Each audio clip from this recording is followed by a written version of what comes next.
চলতি বছরে থাইল্যান্ডের সঙ্গে মুক্ত বাণিজ্য চুক্তি সই হবে বলে জানিয়েছে প্রধানমন্ত্রী শেখ হাসিনা। তিনি বলেন, থাইল্যান্ড একটি সম্ভাবনাময় অংশীদার, তাই একটি বিশেষ অর্থনৈতিক অঞ্চল এবং হাইটেক পার্কে বিনিয়োগে থাইল্যান্ডকে প্রস্তাব দিয়েছেন তিনি। দেশটির প্রধানমন্ত্রী শ্রেথা থাবিসিনের সঙ্গে দ্বিপাক্ষিক বৈঠকের শেষে এসব কথা জানান শেখ হাসিনা। আরও জানাচ্ছেন বিপুল দেব রায়। থাইল্যান্ডে দেশটির প্রধানমন্ত্রী শ্রেথা থাবিসিনের সঙ্গে দ্বিপক্ষীয় বৈঠক করেন প্রধানমন্ত্রী শেখ হাসিনা। বৈঠকের আগে প্রধানমন্ত্রী শেখ হাসিনাকে থাই প্রধানমন্ত্রী অভ্যর্থনা জানান এবং থাইকু ফা ভবনের সামনে উষ্ণ অভ্যর্থনা জানানো হয়। এরপর থাই সশস্ত্র বাহিনীর একটি চৌকস দল প্রধানমন্ত্রী শেখ হাসিনাকে গার্ড অব অনার দেয়। পরে বৈঠকে দুই নেতার মধ্যে পারস্পরিক স্বার্থ সংশ্লিষ্ট ও আঞ্চলিক বিষয় নিয়ে আলোচনা ও সমঝোতা স্বাক্ষর সই হয়। এই সময় প্রধানমন্ত্রী বলেন, থাইল্যান্ড একটি সম্ভাবনাময় অংশীদার, তাদের সঙ্গে সরাসরি সমুদ্র বন্দর কেন্দ্রিক যোগাযোগের চেষ্টা করা হচ্ছে। Regarding maritime connectivity, we discussed the direct shipping line between Ranong Port and Chattogram Port. We are following with great interest Thailand's flagship land bridge project. বাংলাদেশে বিনিয়োগে থাইল্যান্ডকে আহ্বান জানান সরকার প্রধান। চলতি বছরই দেশটির সঙ্গে মুক্ত বাণিজ্য চুক্তি সই হওয়ার আশা জানান তিনি। Regional cooperation mechanism under the BIMSTEC framework. The BIMSTEC is a key driver of regional economic growth for total population of 1.8 billion. এদিকে রোহিঙ্গা প্রত্যাবাসনে থাইল্যান্ড সরকারের সহযোগিতাও চেয়েছেন প্রধানমন্ত্রী শেখ হাসিনা। বিপুল দেব রায়, RTV, ঢাকা। সারা দেশে তীব্র দাবদাহের সঙ্গে বেড়ে চলেছে তাপজনিত রোগ হিটস্ট্রোক, ঘটছে মৃত্যু। এই রোগে বেশি ঝুঁকিতে শ্রমজীবী, বয়স্ক, শিশু আর স্থূল মানুষ। অতিরিক্ত গরম থেকে শারীরিক দুর্বলতা, মাথা ঘোরানো, রক্তচাপ কমে যাওয়া, চোখে ঝাপসা দেখা এর অন্যতম লক্ষণ। আর এসব ঝুঁকি এড়াতে রোদ উপেক্ষার পাশাপাশি বেশি তরল খাবার খাওয়া সহ জরুরি চিকিৎসা সেবা নেওয়ার পরামর্শ দিয়েছেন বিশেষজ্ঞরা। সাদেক আনিজের রিপোর্ট, ছবি তুলেছেন নাজমুল হোসেন সাইমন। সূর্যের তীব্র তাপের বিরুদ্ধে লড়াই করে চলা দুষ্কর, তবুও বেঁচে থাকার বাস্তবতায় থেমে নেই শ্রমজীবী মানুষের জীবন সংগ্রাম।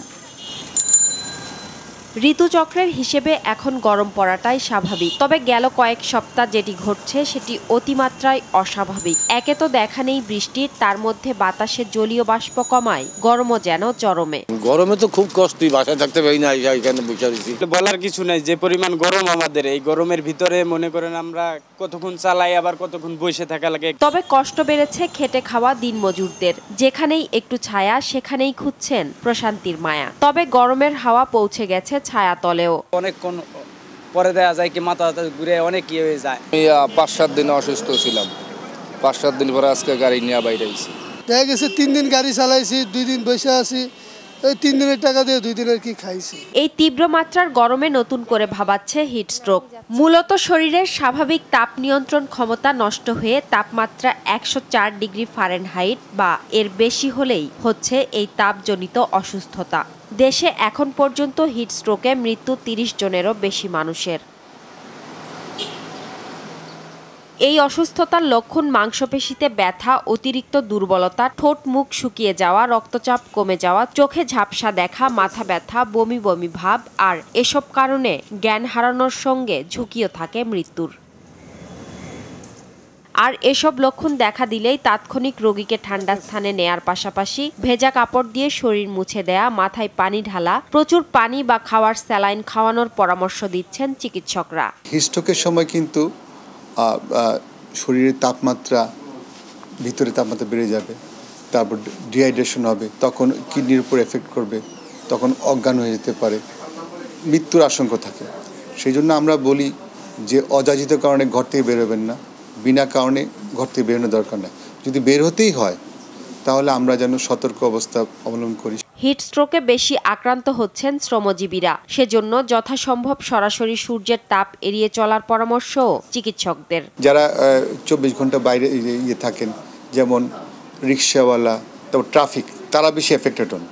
সেই জন্য আমরা বলি যে তারা যেন যদি ট্রাফিক যেমন ছাতার নিচে থাকবে, শ্রমজীবী মানুষ তারা যেন ঘন ঘন পানি পান করে, অবশ্যই সেটা ঘর থেকে আনলো, বোতল থাকলো, বাইরের যে পানীয় পাওয়া যায় সেগুলো যেন না হয়। তার ফলে কিন্তু এই সময় যে বাইরের গরমের সময় বাইরের পানীয় পান করছে তার মধ্যে ডায়রিয়া বেড়ে গেছে। অতিরিক্ত তাপের কারণে বছরে বিশ্বে প্রায় 19,000 শ্রমজীবী মানুষের মৃত্যু হয়। তাপ প্রবাহের সময় জরুরি প্রয়োজন ছাড়া ঘরের বাইরে বের না হওয়ার পরামর্শ বিশেষজ্ঞ চিকিৎসকদের।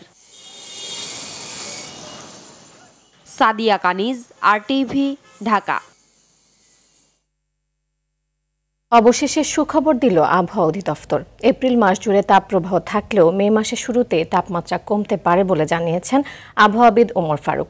এছাড়া 2 থেকে 5 মে পর্যন্ত প্রতিদিনই হতে পারে বৃষ্টি, রয়েছে কালবৈশাখী ঝড় সম্ভাবনাও। সকালে ব্রিফিংয়ে এসব তথ্য জানান তিনি। গেল 24 ঘন্টায় যশোরে সর্বোচ্চ তাপমাত্রা রেকর্ড করা হয় 42.4 ডিগ্রি সেলসিয়াস, আর ঢাকায় ছিল 39.1 ডিগ্রি সেলসিয়াস। এদিকে চুয়াডাঙ্গা, খুলনা, রাজশাহী, পাবনা ও কুষ্টিয়া সহ দেশের বিভিন্ন জেলায় তীব্র দাবদাহ অব্যাহত রয়েছে। তীব্র গরমে কাজে যেতে না পেরে চরম বিপাকে রয়েছেন খেটে খাওয়া মানুষ। পুরো এপ্রিল মাস জুড়ে যে তাপপ্রবাহের যে অস্বস্তিকর অবস্থা এটা বিরাজ করার সম্ভাবনা রয়েছে এবং মে মাসের শুরুতে অর্থাৎ 2 তারিখ থেকে সারা দেশেই তাপমাত্রা কমে গিয়ে সেটা কোথাও কোথাও 2-3 ডিগ্রি সেলসিয়াস পর্যন্ত কমে গিয়ে সহনীয় পর্যায়ে চলে আসার সম্ভাবনা রয়েছে। অর্থাৎ মে মাসের শুরুতেই কোথাও কোথাও বৃষ্টি, বজ্রবৃষ্টি এবং কালবৈশাখী ঝড়ের সম্ভাবনা রয়েছে। শুধুমাত্র দেশের পশ্চিমাঞ্চলে বৃষ্টিপাতটা কিছুটা কম হওয়ার সম্ভাবনা রয়েছে শুরুর দিকে, তবে দেশের পশ্চিমাঞ্চলেও কিন্তু তাপমাত্রা কমে গিয়ে সহনীয় পর্যায়ে আসার সম্ভাবনা রয়েছে।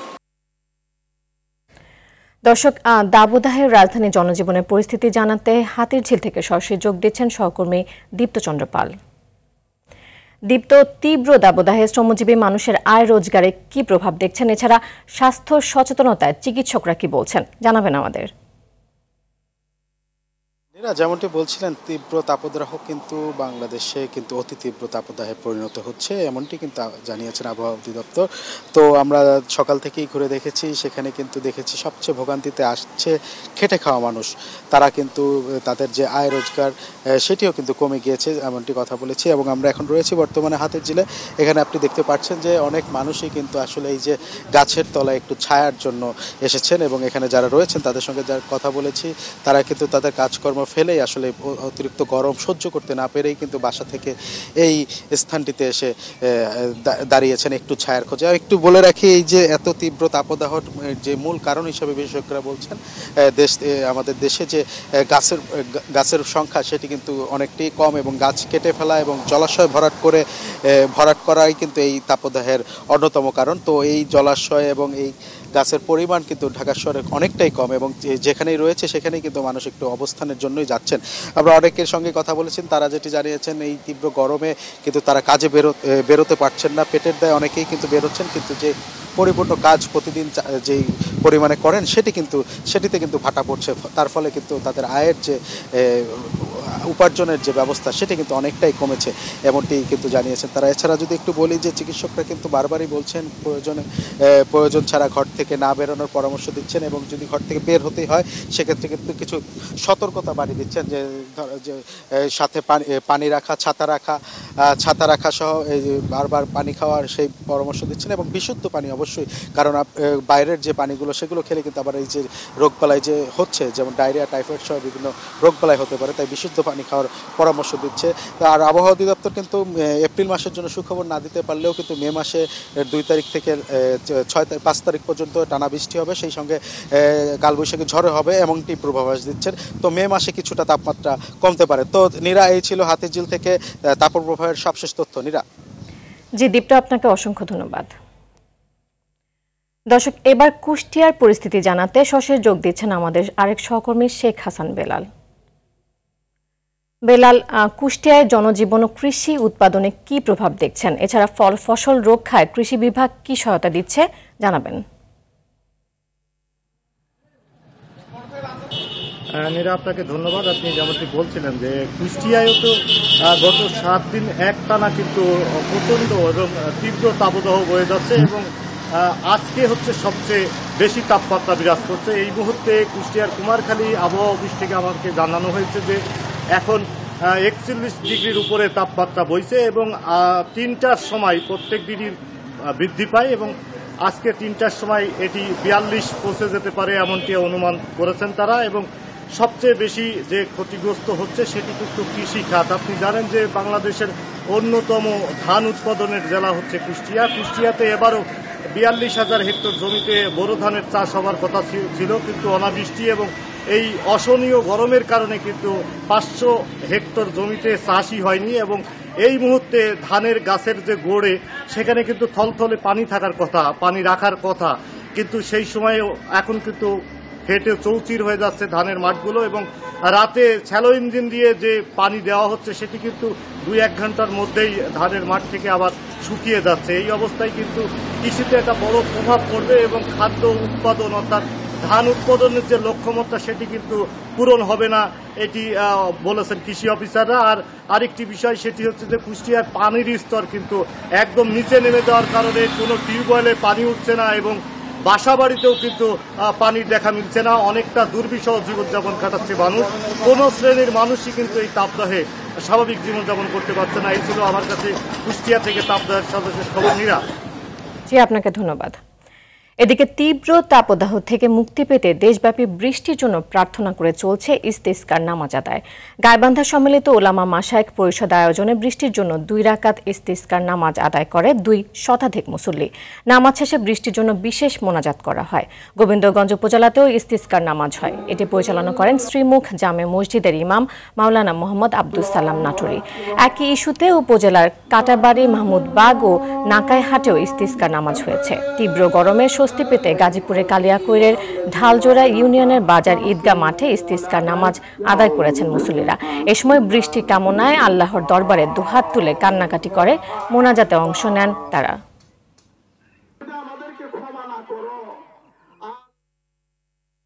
অতি চড়া দামের কারণে নিম্ন মধ্যবিত্তের ব্রয়লার মুরগি কেনার আগ্রহ কমেছে। এর প্রভাব পড়েছে বাজারে। কয়েকদিনের ব্যবধানে কেজিতে 50 টাকা কমে ব্রয়লার মুরগি বিক্রি হচ্ছে 195 থেকে 210 টাকায়। এদিকে কোরবানির ঈদ সামনে রেখে উত্তাপ ছড়াচ্ছে মশলার বাজার। কেজিতে 1200 টাকা বেড়ে কেজি প্রতি এলাচ বিক্রি হচ্ছে 3000 টাকায়। ভরা মৌসুমেও চালের দাম কমার লক্ষণ নেই। কিছুটা স্বস্তি মিলেছে সবজিতে। সেলিম মালিকের রিপোর্ট।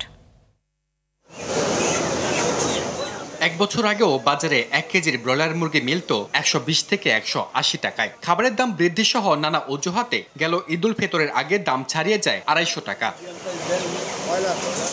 এমন অস্বাভাবিক দামের কারণে ক্রেতাদের মধ্যে ব্রয়লার মুরগি কেনার আগ্রহ কমছে। এতে দাম কিছুটা কমেছে, তবে সোনালিকা মুরগির দাম এখনো চড়া। গত ঈদের আগে ছিল আপনার 240 টাকা কেজি, 250 টাকা কেজি ব্রয়লার। আজ বেচতেছে আপনার 200 টাকা কেজি, সোনালি 370 টাকা। এদিকে কুরবানি ঈদের আগেই নতুন করে দাম বেড়েছে গরু ও খাসির মাংসের। খাসির মাংসের কেজি এখন 1200 টাকা আর গরুর মাংস 780 টাকা। পার গরুতে 5-7 হাজার বাড়িয়ে গেছে। কেজিতে মনে করেন 30 টাকা বাড়ছে এই রোজার পর। 780, অনেক জায়গায় 800 বেচে। দেশে চলছে চালের ভরা মৌসুম। অন্যান্য বছর এই সময়ে সবচেয়ে কম দামে চাল বিক্রি হলেও এবারে চিত্র ভিন্ন। মিনিকেটটা এখন আমরা 66-68 টাকা কিনতেছি, আর গত বছর এটা ছিল 58 থেকে 60 টাকা। গত বৈশাখে আমরা প্রথম অবস্থায় 28-38 টাকা থেকে 40 টাকা বিক্রি করছি, আর এই 28 এবারকার সরকার মেল গ্রেড রেখে দিয়েছে কত 54 টাকা। তার মানে কেজিতে 14 টাকা বেশি। এই দরাটা কে খাইছে? ভোক্তা খাইছে, আমার মতো সাধারণ ব্যবসায়ী খাইছে। অরিজিনালি যারা সিন্ডিকেট করে ওই তাদের হাতেই সবকিছু জিম্মি হয়ে আছে, এখনো জিম্মি আছে, জিম্মি থাকবে। কুরবানি ঈদের অনেক আগে এবার দামের উত্তাপ ছড়াচ্ছে মশলা। মিডিয়াম এলাচটা 70-1800 টাকা, এখন প্রায় 3000 টাকা হয়ে গেছে, অনেক দাম। পাশাপাশি লবঙ্গ ছিল 1000-1100 টাকা, সেটা এখন 1500-1600 টাকা।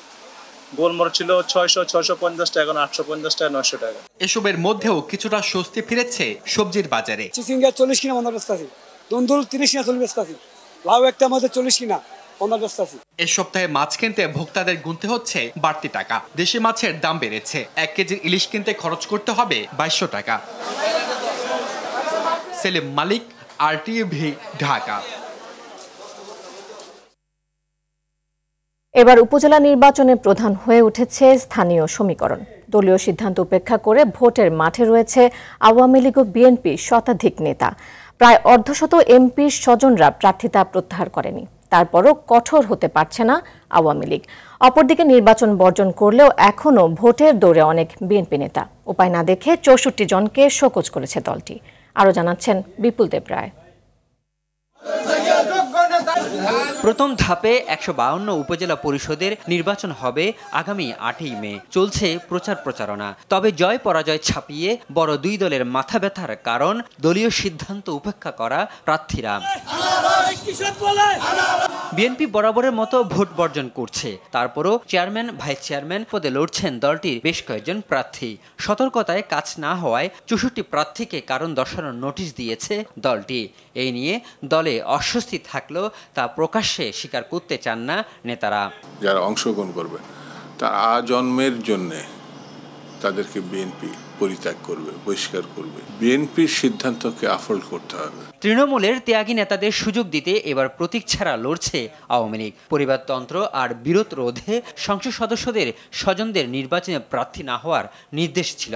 তারপরও অর্ধশতাধিক স্বজন প্রার্থিতা প্রত্যাহার করেননি। তাদের ব্যাপারে চূড়ান্ত সিদ্ধান্ত হবে ৩০ এপ্রিলের বিশেষ বর্ধিত সভায়। যারা দুঃসময়ে দলের জন্য কাজ করেছে তাদের রাজনৈতিক স্বীকৃতি, সাংগঠনিক স্বীকৃতি আমরা জনগণের নির্বাচিত ভোটের মধ্য দিয়ে তাদেরকে দিতে চাই। যারা না মানার প্রচেষ্টা চালাবে তারা নিশ্চয়ই জনগণের কাছে, আওয়ামী লীগের নেতাকর্মীদের কাছে তাদের মূল্যায়ন করার সুযোগ সৃষ্টি হবে। ৭ জানুয়ারি জাতীয় সংসদ নির্বাচন অনুষ্ঠিত হবার পর এবার ৮ই মে অনুষ্ঠিত হতে যাচ্ছে উপজেলা পরিষদ নির্বাচন। এবারের নির্বাচনেও বিএনপি অংশগ্রহণ করছে না।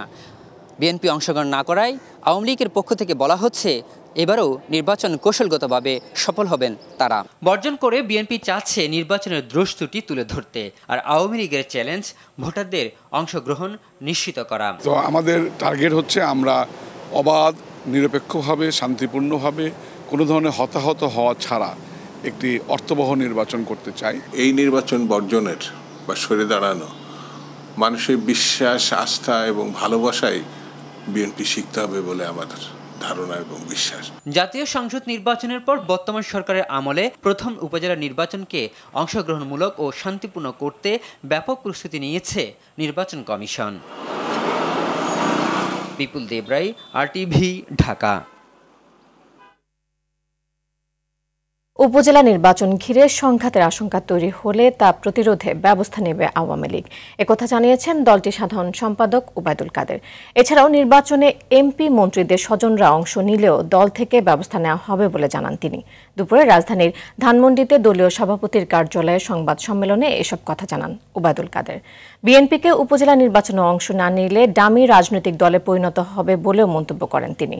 বিএনপিকে ছাড়া দেশের নির্বাচন ও গণতন্ত্র ভালোভাবে এগিয়ে যাচ্ছে বলেও দাবি ওবায়দুল কাদেরের। ভারতীয়দের নিয়ে দেশ বিরোধী ষড়যন্ত্র করছে আওয়ামী লীগ, এমন মন্তব্য করে বিএনপি চেয়ারপারসন উপদেষ্টা জয়নুল আবেদিন ফারুক বলেছেন, ভারত কখনো বাংলাদেশে বন্ধু হতে পারে না, তাই সীমান্তে আজও হত্যা চলছে। দেশে ভারতীয় আগ্রাসন ও সীমান্তে হত্যা বন্ধ করতে ভারতীয় পণ্য বয়কট করার আহ্বান জানান তিনি। সামাজিক আন্দোলনের মাধ্যমে ঘরে ঘরে ভারতীয় পণ্য বয়কটের বার্তা পৌঁছে দিতে নেতাকর্মীদের প্রতি আহ্বান জানান তিনি। দুপুরে রাজধানীর জাতীয় প্রেস ক্লাবের সামনে গণতান্ত্রিক ফোরামের মানববন্ধনে এ আহ্বান জানায় জয়নুল আবেদিন ফারুক।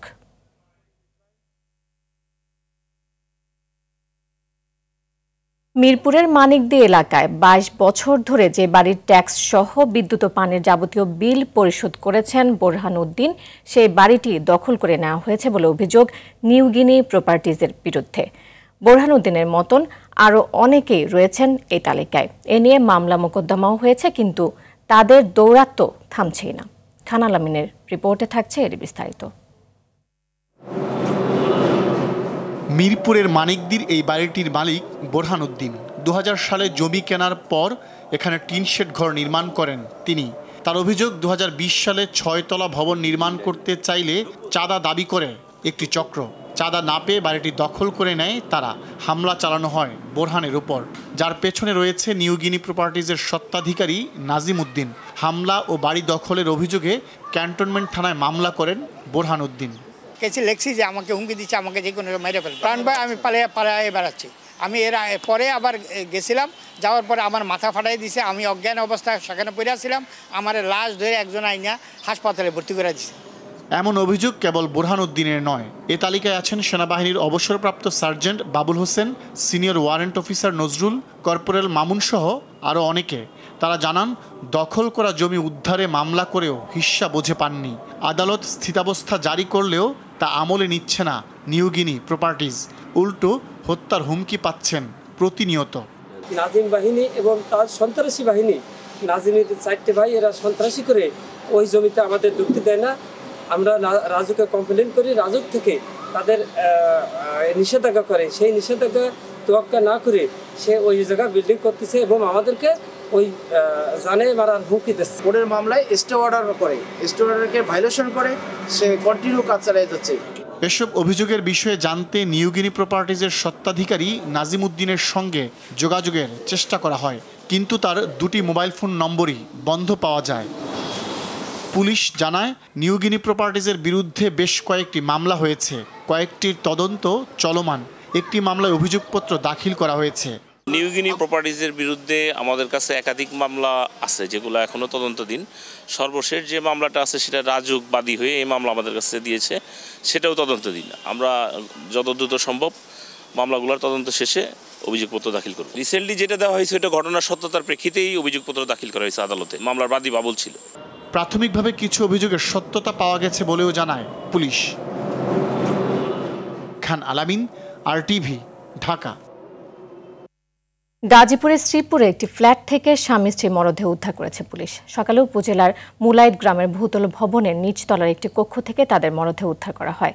নিহতরা হলেন শেরপুরের বাসিন্দা ইস্টাফিল ও তার স্ত্রী রোকেয়া খাতুন।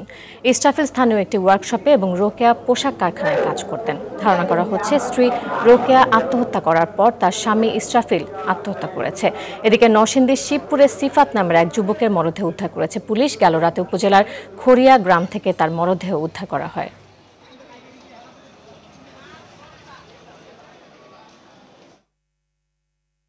লালমনিরহাটের পাটগ্রাম সীমান্তে ভারতীয় সীমান্তরক্ষী বাহিনী BSF এর গুলিতে আবুল কালাম ডাকু নামে বাংলাদেশি এক রাখাল নিহত হয়েছে। ভোরে পাটগ্রাম উপজেলার ঝাঙ্গালি BGB ক্যাম্পের সীমান্ত পিলারের 9 নম্বর সাব পিলারের উপারে এ ঘটনা ঘটে। BGB জানায় রাতে ওই রাখাল সহ কয়েকজন গরু আনতে ভারতে যায়। এ সময় তাদের লক্ষ্য করে গুলি ছোড়ে BSF এর ডোরাডাবরি ক্যাম্পের সদস্যরা। এতে গুলিবিদ্ধ হয়ে কালাম গুরুতর আহত হন। সঙ্গীরা তাকে উদ্ধার করে পাটগ্রাম উপজেলা স্বাস্থ্য কমপ্লেক্সে নিয়ে আসেন, সেখানে তার মৃত্যু হয়। এবার জানাবো ন্যাশনাল লাইফ ইন্স্যুরেন্স আন্তর্জাতিক সংবাদ। ভারতের লোকসভা নির্বাচনের দ্বিতীয় ধাপের ভোট গ্রহণ চলছে। স্থানীয় সময় সকাল 7টায় শুরু হওয়া ভোট চলবে বিকেল 5টা পর্যন্ত। এই দফা নির্বাচন হচ্ছে 13 রাজ্যে 89টি আসনে। সেই সঙ্গে দ্বিতীয় ধাপে কেরালার 20টি আসনে নির্বাচন হচ্ছে। এছাড়াও কর্ণাটকের 14টি ও রাজস্থানের 13টি আসনে নির্বাচন চলছে। ভোট গ্রহণ চলছে পশ্চিমবঙ্গের 3টি আসনেও। গেল বুধবার শেষ হয় দ্বিতীয় ধাপে নির্বাচনের ভোটের প্রচার। বিক্ষিপ্তভাবে 19 এপ্রিল শেষ হয়েছে প্রথম ধাপের ভোট গ্রহণ। 7 দফার এই নির্বাচনের ফলাফল প্রকাশিত হবে আগামী 4 জুন। লা লিগায় রিয়াল সোসিয়েদাদের বিপক্ষে মাঠে নামছে রিয়াল মাদ্রিদ। রিয়েলি অ্যারেনায় ম্যাচ শুরু রাত 1টায়। লিগের পয়েন্ট টেবিলের শীর্ষে রয়েছে রিয়াল মাদ্রিদ। 32 ম্যাচ খেলা দ্য হোয়াইট হাউসদের নামের পাশে 81 পয়েন্ট। এই ম্যাচে জিতলে শিরোপা জয়ের পথে আরও এক ধাপ এগিয়ে যাবে স্প্যানিশ জায়ান্টরা। মৌসুমে ঘরোয়া ও আন্তর্জাতিক প্রতিযোগিতায় দারুণ ছন্দে আছে তারা। নিজেদের শেষ 5 ম্যাচে হারের দেখা নেই রিয়ালের। সবশেষ এল ক্লাসিকোতে বার্সাকে 3-2 ব্যবধানে হারিয়ে বেশ ফুরফুরে মেজাজে আছে তারা। তাই তো 61 পয়েন্ট নিয়ে টেবিলের 6 নম্বরে থাকা সোসিয়েদাদের বিপক্ষে মানসিকভাবে এগিয়ে থেকে এই ম্যাচে মাঠে নামবে রিয়াল মাদ্রিদ। দর্শক, দুপুরের সংবাদ এই পর্যন্ত। RTVর সব শেষ সংবাদ জানতে যে কোনো মোবাইল ফোন থেকে 2414 নাম্বার ডায়াল করুন। জেলা সংবাদ বিকেল 4:45টায় দেখার আমন্ত্রণ রইল। এতক্ষণ সাথে থাকার জন্য ধন্যবাদ সবাইকে।